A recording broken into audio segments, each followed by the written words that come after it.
காயத்ரி, இந்த சிக்கலை எப்படி அணுக வேண்டியிருக்கு? ஒரு பக்கம் பசங்களுக்கு மாணவர்களுக்கு இருக்கக்கூடிய ஒரு ட்ராமா, இன்னொரு பக்கம் இவ்வளவு முறைகேடுகள் நடக்கும்போது உண்மையான மாணவர்கள், தகுதியுள்ள மாணவர்களுக்கு வாய்ப்பு கிடைக்குதா? அப்போ இதை எப்படி நடத்தலாம் அப்படிங்கிற ஒரு கேள்வியும் முன்வைக்கிறாங்க.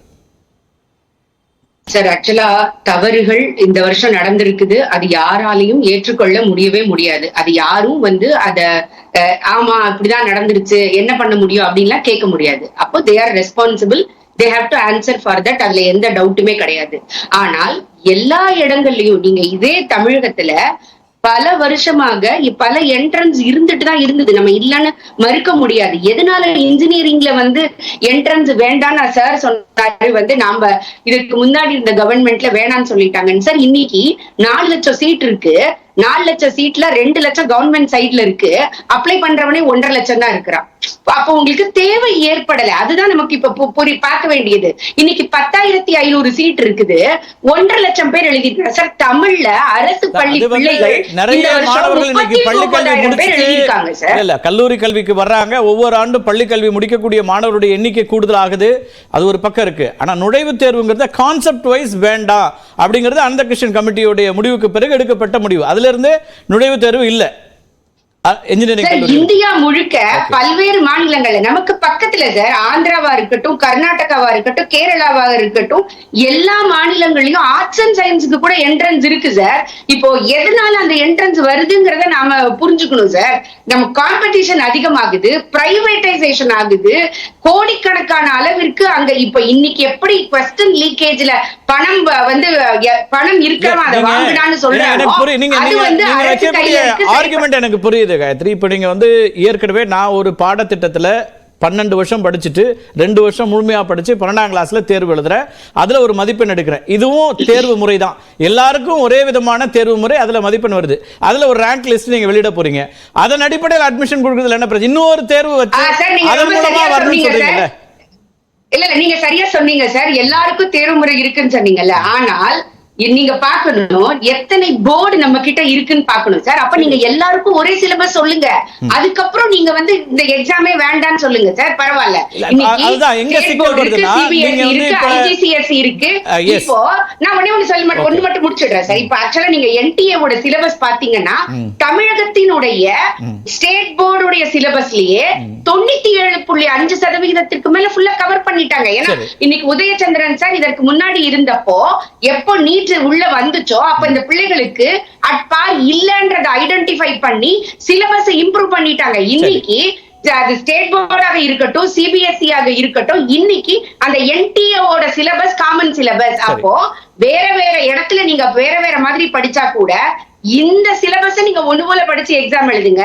அப்போ இத்தனை காம்படிஷன் வரும்பொழுது யாருக்கு அந்த இதுல நமக்கு நல்லா புரிஞ்சுக்க வேண்டியது அங்கதான் என்ன சிக்கல் வருதுன்னா, இல்ல அடிப்படை சிக்கல் அங்கதான் வருது. எனக்கு ஒரு பாடத்திட்டத்துல நான் படிக்கிறேன், அதுல நான் என்ன மதிப்பெண் எடுக்கிறேன்ற டெஸ்ட் நீங்க வச்சீங்கன்னா அதுல ஒரு நியாயம் இருக்கு. நான் படிக்காத பாடத்திட்டம் அல்லது வேற ஒரு திட்டத்துல இருந்து நீங்க கேள்வி, இப்ப நீட்டுக்கு பேசிக்கா என்ன படிச்சா நீட்ல அல்லது ஐஐடிஜில கிளியர் பண்ண முடியும்? நீங்க சொல்லுங்க சார். ஆக்சுவலா ரெண்டுத்துலயுமே நீங்க பாத்தீங்கன்னா மேத்ஸ், பிசிக்ஸ், கெமிஸ்ட்ரி அங்க, இங்க பிசிக்ஸ், கெமிஸ்ட்ரி, பயாலஜி. ஆனால் இந்த எந்த சிலபஸ்ல இருந்து அதிகம் வருது உங்களுக்கு தெரியும்? இல்ல சார், நீங்க அந்த டாபிக் தான் பார்க்கணும். இன்னைக்கு இப்படியே கூட நீங்க ஏதாவது ஒரு ஸ்டேட் போர்ட்ல இருக்கக்கூடிய ஆசிரியரை கேளுங்க, இன்னைக்கு என்டிஏல கொடுத்திருக்கக்கூடிய சிலபஸ் நம்ம ஸ்டேட் போர்ட்ல இருக்கா இல்லையான்னு கேளுங்க சார்.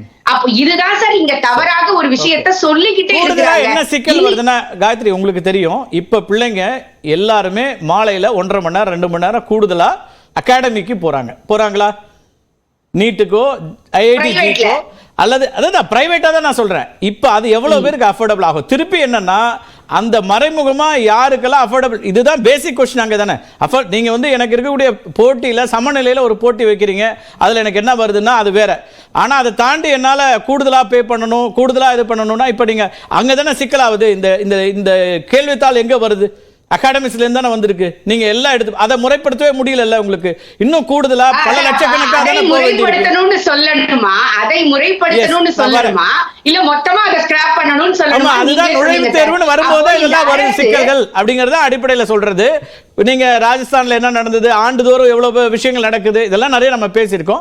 நான் வரேன், இதை அடிப்படையாக உங்க கேள்வியை நான் முன் வச்சுட்டே வரேன் திரு பொன்ராஜ். இது இப்போ அடிப்படையில் நீங்க முறைப்படுத்த வேண்டிய அல்லது தவறுகளை களைய வேண்டியதுன்னு சொல்றது வேற, ஆனால் தேர்வுகளே வேண்டான்னு சொல்றது சரியான அணுகுமுறையான ஒரு பார்வை வைக்கிறது. நீங்க இதை எப்படி அணுகுன்னு பார்க்குறீங்க?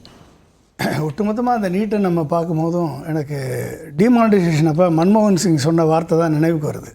இட்ஸ் ஆர்கனைஸ்ட் லூட் லீகலைஸ்டு பிளண்டர்னு சொன்னார். அதோட 2 சேர்த்துக்கங்க. அதாவது daylight cheating, gross violation of students rights, okay, gross violation of state autonomy.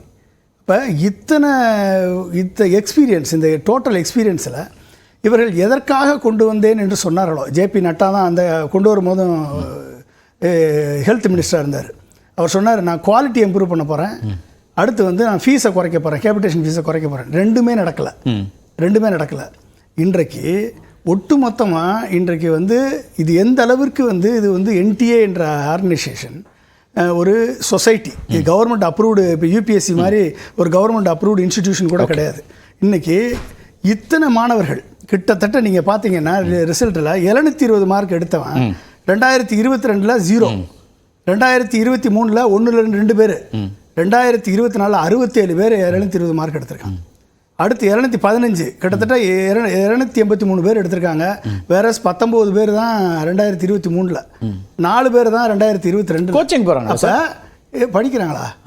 அதுதான் இங்கே வெளிச்சமாக தெரிஞ்சு போச்சு. இன்னைக்கு எப்படி படிச்சதும் இருக்கலாம். நீங்கள் இன்னொரு பக்கம் எடுங்க, நம்ம ஸ்டேட் போர்டு எக்ஸாம்ஸ் வருது, சென்டம் எடுக்கக்கூடிய மாணவர்கள் மேத்தமெட்டிக்ஸில் சென்டம் 20,000 பேர் எடுக்கிறாங்க. ஒரு காலத்தில் அப்படி, இன்னும் சொல்ல போனால் தமிழில் சென்டம் வருது, அப்படிலாம் போனதில்லை. இன்னைக்கு அது நிறைய காம்படேட்டிவாக படிக்கிறாங்கங்கிற ஒரு பார்வை வருது. அது மாதிரி இதில் இருக்காதா? அப்புறம் இதுக்கு கடந்த 7 வருஷத்தில் 70 லீக்கேஜ் இருக்குன்னு ராகுல் காந்தி பாராளுமன்றத்தில் குற்றச்சாட்டு சொல்லியிருக்காரு. அது அவர் குற்றச்சாட்டு மட்டும் சொல்லல, அது ரியாலிட்டியை தானே பேசியிருக்காருங்க. அப்போ 70 முறை லீக்கேஜ் ஆகக்கூடிய ஒரு தனியார் அமைப்பு, என்டிஏ என்ற ஒரு தனியார் அமைப்பு, இதுக்கு ரெஸ்பான்சிபிலிட்டி இல்லையா? இதுக்கு 720 மார்க் எடுத்த மாணவர்கள் இன்னைக்கு நீக்கியிருக்க சென்ட்ரல் கவர்மெண்ட்டு, இந்த நேஷனல் மெடிக்கல் கமிஷன் மாணவர்களுக்கு கொடுத்த தண்டனையை ஏன் என்டிஏ கொடுக்கல? ஏன் என்டிஏக்கு என்ன ஆக்ஷன் எடுத்திருக்கீங்க இது வரைக்கும்? நீங்க விசாரணை பண்ணி என்னைக்கு ஆக்ஷன் எடுக்க போறீங்க? இந்த என்டையர் எக்ஸாமே ஃபேக்னு ஆகி போச்சே. அப்ப நீங்க எதுக்காக இந்த எக்ஸாம் எடுத்து நடத்துறீங்க? ஒரு குவாலிட்டியை கொண்டாடுன்னு நடத்துறீங்க. ஒவ்வொரு ஸ்டேட் போர்டு குவாலிட்டின்னு சொல்லி நிறைய சிலபஸ் இருக்கு. அப்ப எல்லாத்தையும் ஒண்ணா ஒரு இதுக்குள்ள கொண்டு வரணும்.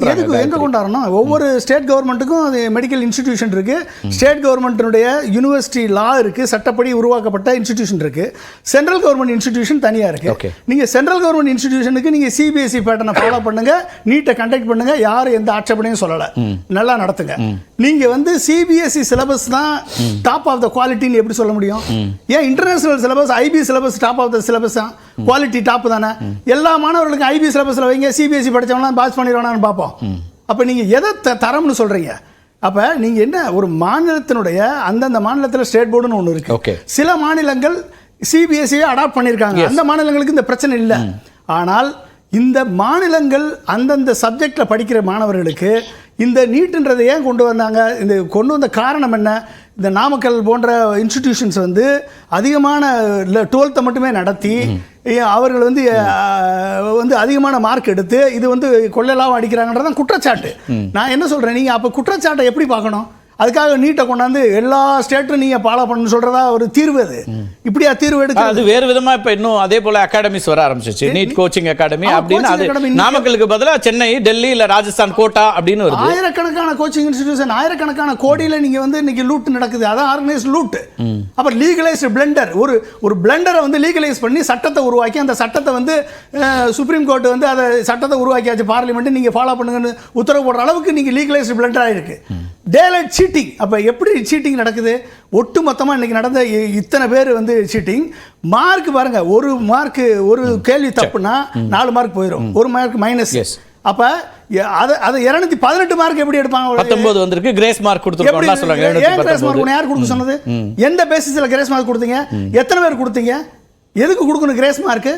அப்ப நீங்க அதான் சார், இது எல்லாமே நடைமுறையில நடந்த குளறுபடிகள். அதுக்கு நாங்க வந்து கட்டாயம் நடவடிக்கை எடுக்கணும், அதை இனிஷியேட் பண்ணிருக்கோம். அடிப்படையா தப்புன்றேன் நானு. நீங்க அடிப்படையா தப்பு, நீங்க அடிப்படையை சரி பண்ணாம நடைமுறையில் நடந்த பிரச்சனை வரத்தானே செய்யும்.